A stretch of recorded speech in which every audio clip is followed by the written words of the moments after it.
Assalamualaikum warahmatullahi wabarakatuh. Perkenalkan, nama saya Diki Ferdiansyah. Nah, pada video kali ini saya akan menjelaskan dan mengkonfigurasikan tentang ECMP load balancing. Nah, jadi load balancing ini apa? Nah, pada dasarnya load balancing ini merupakan suatu metode yang digunakan untuk membuat dua atau lebih jalur yang berbeda yang tujuannya untuk mendistribusikan beban kerja, sehingga dia akan memaksimalkan throughput, meminimalisir respon atau interval, dan juga menghindari overload atau beban kemacetan di jaringan. Nah, dengan arti kata lain ya, semisal jika kita memiliki dua buah ISP untuk sebuah perusahaan, nah untuk memaksimalkan kedua jaringan internet tersebut, nah kita bisa menggunakan metode load balancing ini. Nah, sehingga dua ISP yang kita gunakan ini tidak hanya berfungsi sebagai jalur main akan dan backup juga, tetapi keduanya itu berjalan bersamaan. Jadi dia membagi beban throughputnya seperti itu. Nah, di sini saya menggunakan topologi DVM ya. Di sini saya sudah membuat sebuah topologi DVM. Jadi di sini ada ISP1, kemudian ada ISP2, kemudian ini untuk router utama kita. Nah, nanti di PC ini kita setting DHCP dan kemudian kita tracer root dari PC. Nah, di sini saya topologinya membuat di GNS3VM, akan tetapi untuk konfigurasi ECMP kali ini saya menggunakan real device asli ya. Jadi kita nanti menggunakan Winbox seperti itu. Untuk ISP1 dan ISP2 sendiri saya sudah setting dari awal video ya. Jadi di ISP1 ini hanya perlu menambahkan kita membuat bridge, kemudian port 1 sampai 5 itu kita masukkan ke dalam bridge, kemudian kita konekkan ke internet, kemudian setting DNS, allow remote request, itu kita checklist semua supaya si ISP ini biasa terkonek ke internet. Nah, di sini saya tinggal mengkonfigurasi untuk router utama saya. Nanti kita tes dari PC saya, apakah dia ketika ingin menuju ke google.com, apakah dia melewati ISP1 atau dia melewati ISP2. Nah, seperti itu. Nah, langsung saja ya kita masuk ke konfigurasi router utama di sini ya. Ini saya menggunakan Winbox ya, bukan GNS3VM. Saya menggunakan real device asli. Nah, di sini kita masuk ya ke router saya, ke router utama. Kemudian untuk langkah yang pertama, sebentar. Untuk langkah yang pertama kita dulu nih IP. Kita berikan IP address dulu ya. Kita berikan IP address 12.12.12.11/24. Dia interface-nya enter 1 ya. Ini IP yang mengarah ke ISP1. Kemudian kita cek apply. Kemudian kita klik OK. Kita buat lagi nih IP address yang mengarah ke ISP2, yaitu 13.13.13.11 slashnya itu 24. Kemudian untuk interface-nya kita gunakan enter 2 ya. Ini interface yang mengarah ke ISP2. Kemudian kita klik apply dan klik OK seperti ini. Nah, kita buat juga nih IP address nih yang mengarah ke PC kita, yaitu 11.11.11.1 slashnya 24. Kemudian interface-nya saya menggunakan Ether 3 ya, yang mengarah ke IP yang mengarah ke laptop saya. Kita klik apply kemudian OK. Nah, di sini kan untuk settingan IP di laptop itu kan saya menggunakan DHCP client ya. Nah, jadi di sini saya membuat terlebih dahulu ya IP DHCP servernya nih, supaya dia bisa satu jaringan dengan router saya yang utama ini. Kita setting DHCP server dari sini, kemudian kita pilih DHCP setup aja ya biar cepat. Kemudian untuk DHCP server interface kita gunakan tab 3. Kita klik next saja. Untuk DNS servernya di sini saya isi 888 ya, punyanya si Google. Next, kemudian kita pilih next. Oke. Nah, coba kita tes nih.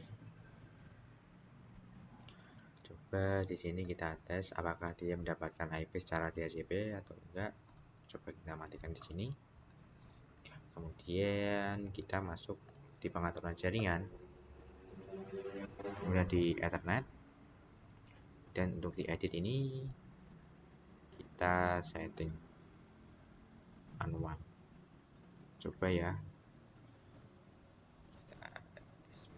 Kita klik DHCP aja sih, biar cepet dan kita simpan ya. Di DHCP ini kan dia bukan DHCP. Nah, sekarang kita tes nih. Dia mendapatkan IP berapa? Config. Nah, sebelumnya kita coba cek nih.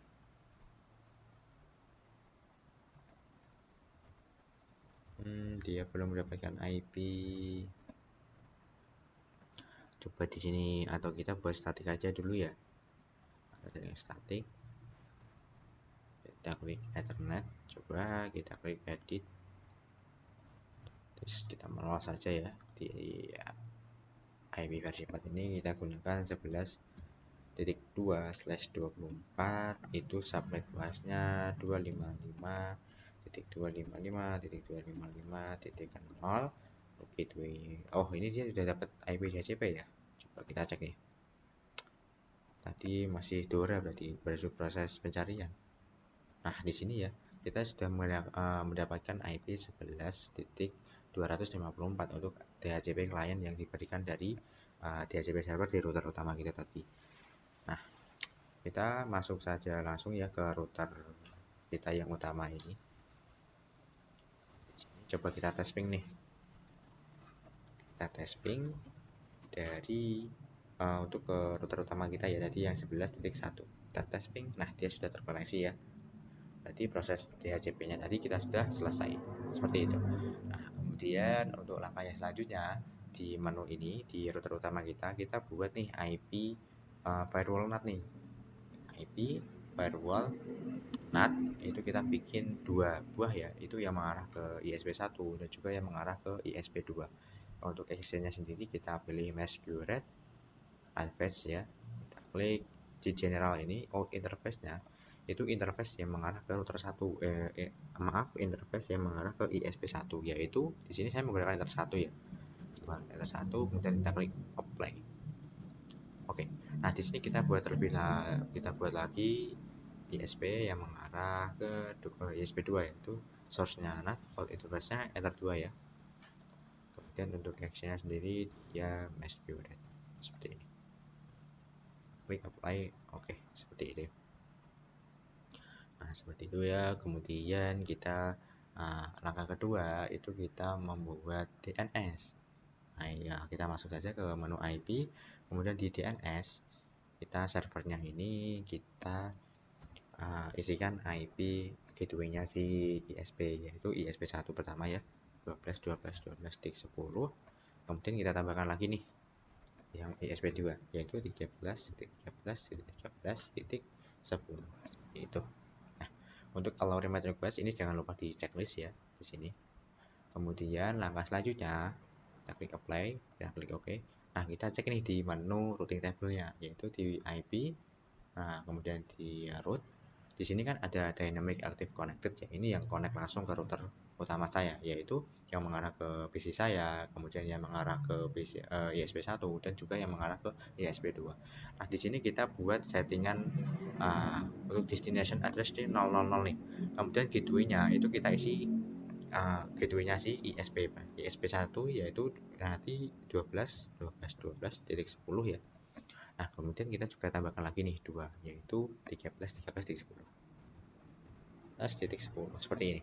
Kemudian kita klik apply, kemudian kita klik OK. Nah, nanti ada yang akan muncul dengan logo AS ini yaitu active static dengan reachable Ether 1 dan juga reachable Ether 2 seperti ini ya, seperti itu. Kemudian coba nih tes key dari terminal router utama saya, itu kita cek ping ke Google apakah dia bisa. Harusnya sudah bisa. Nah, seperti ini ya, dia sudah mendapatkan koneksi ke internet. Nah, langkah selanjutnya untuk menguji apakah load balance yang kita konfigurasi ini berhasil, coba kita masuk ke CMD dari laptop, kemudian kita ping terlebih dahulu ya Google. Pastikan dia juga mendapatkan koneksi ke internet. Kemudian langkah terakhir, coba kita trace route via CMD di laptop ini ke beberapa situs. Nah, contohnya kita tes nih tracer mindgoogle.com ya. Kita klik enter. Nah, di sini bisa kita lihat ya. Saya stop. Nah, di sini bisa saya lihat ada IP-nya si ISP2. Berarti itu tandanya ketika kita mengakses situs google.com, maka koneksi internet kan kita itu dilewatkan ke melewati ISP2 seperti itu. Nah, coba kita tes ke situs lain deh, seperti coba wikipedia.org. Nah, di sini ya seperti yang biasa kita lihat, di sini kan terdapat IP-nya si GISP1 ya. Nah, itu tandanya ketika saya coba masuk ke situs wikipedia.org, maka koneksi yang saya dapatkan itu berasal atau melewati dari ISP1. Jadi ketika saya tes root ke google.com, dia melewati ISP2. Sedangkan ketika saya tes root ke wikipedia.org, dia melewatinya si router 1. Jadi dia itu membagi beban throughput agar tidak overload. Jadi biar lancar gitu. Seperti itulah yang dinamakan dengan HCMP load balance. Dia membagi beban throughput supaya tidak terjadi adanya overload seperti itu. Sekian video yang bisa saya berikan. Next video saya akan konfigurasi atau mencoba mempelajari juga tentang failover, distance, dan juga routing map. Sekian video yang bisa saya berikan, kurang lebih mohon dimaafkan. Wassalamualaikum warahmatullahi wabarakatuh.